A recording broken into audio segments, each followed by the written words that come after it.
You really can't talk about the Aztecs without mentioning the colonialism, I'm afraid. No. I'm here to stop you, Nupuk. Nupuk? NPC. Alright, yeah.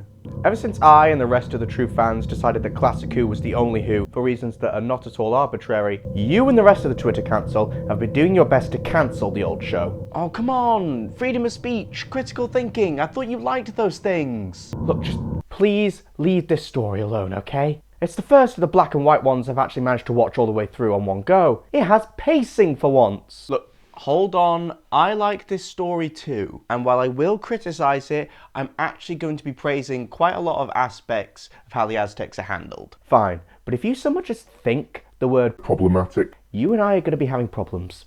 Right. There's a portal that'll take you back to your echo chamber. Or you could just take the stairs.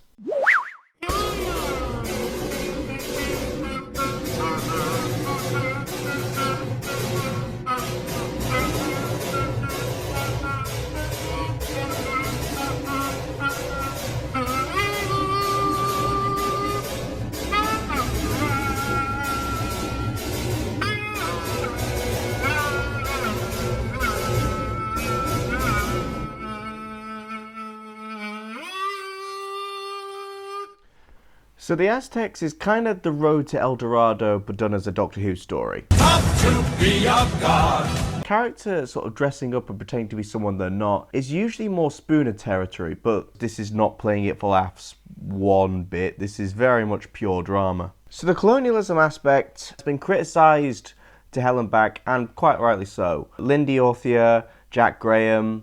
Barbara claims that the reason the Aztecs were wiped out was because of moral revulsion to their human sacrifices. And we're meant to take her word for this because the script does remind her that she's a history teacher. But this assertion isn't just bad because it's bad history and the goal of these early historicals is to teach kids history, but it also kind of implies that the Aztecs deserved what they got in spite of Barbara bringing up all the positives about them at the start. As Jack Graham points out, it turns the Doctor's line, "Can't rewrite history, not one line," to an assertion that the atrocities committed by Cortez et al.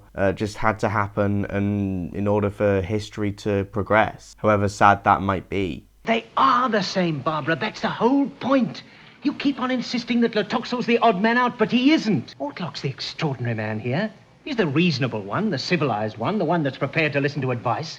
But he's one man, Barbara. One man. It's just so disheartening because the actual portrayal of the Aztecs themselves doesn't fit what the characters conclude from them. Each one of them has their own sort of stance on what's going on. Most of them seem reasonable. I mean, the ending somewhat counters this with Barbara saying that, oh, I was wrong to use deception. I've ruined Ortlock's life. And the Doctor does praise Barbara for doing anything she can to help. As Martin Isaac points out, that's the first time we see him take on a more interventionist streak. But then he just dismisses the Aztecs' faith as morally inferior and just ends up propping up atheism. And this isn't moral relativism, by the way. We're not going full Time Worm Genesis here. I think Elizabeth Sandifer really put it best. I'm not sure the statements Aztec human sacrifice was wrong and enlightened white Europeans should have made them stop are even remotely equivalent. I'm comfortable with the assertion that human sacrifice is fundamentally wrong.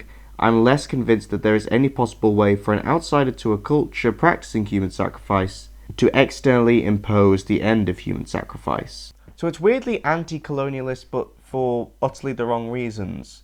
At the same time, there are aspects of the story that have actually aged really decently. For example, it doesn't call the Aztecs stupid for believing in what they do. I tell you, the rains will come with or without sacrifice.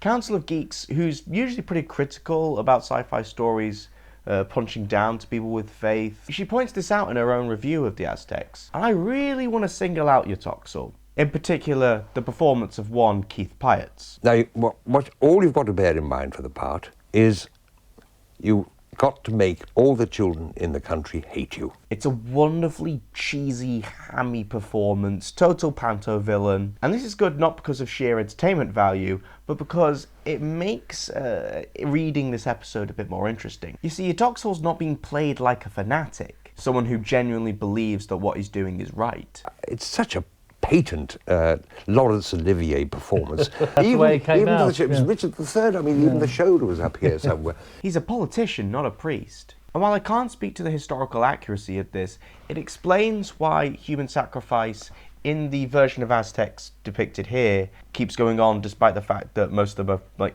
quite calm, quite reasonable, smart people. It's because it keeps the people at the very top in power. The rains will come.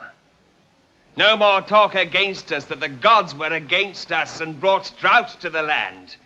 The rains will come, and power shall again be ours. It's shit like this why I love One. He's the only Doctor in the classic series to have anything like this happen to him. Not really sure I trust you. I'm not really asking you to trust me, am I? Yeah. Jacqueline Hill, she is on fire. So this is your friendship. You defile this temple. Get out of my sight. Go!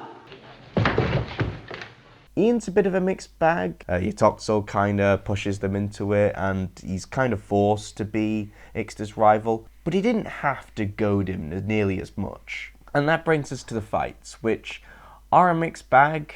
I'm given to understand that a lot of that's the props' fault. They break very easily, and the costumes certainly weren't easy to move around in. However, the final fight is given some really good staging. Martin Isaac points out how really impressive it is that the director managed to keep the illusion of the balcony overlooking the pyramid, even though there are a lot of cuts involved. As for Susan, she doesn't get that much. I mean, there's a really nice bit at the start but she's largely absent from the rest of the story, and this bit hasn't aged very well. I'm not going to be told who to marry. What say have you in the matter? What's my life? I'll spend it with whom I choose, not someone picked out for me. Psych! So after Marco Polo, this is the second time a woman has been threatened with forcible marriage to a non-white guy. Second time a white woman has been under peril from non-white men. 3 strikes and you're out, Doctor Who. Thank you so much for watching. You probably know what I'm going to ask you by now. Please leave a like, subscribe if you haven't already, and consider tossing a comment into the vacuum. I'd really love to know your thoughts on this one.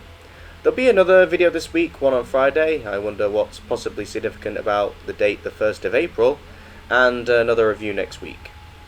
Take care.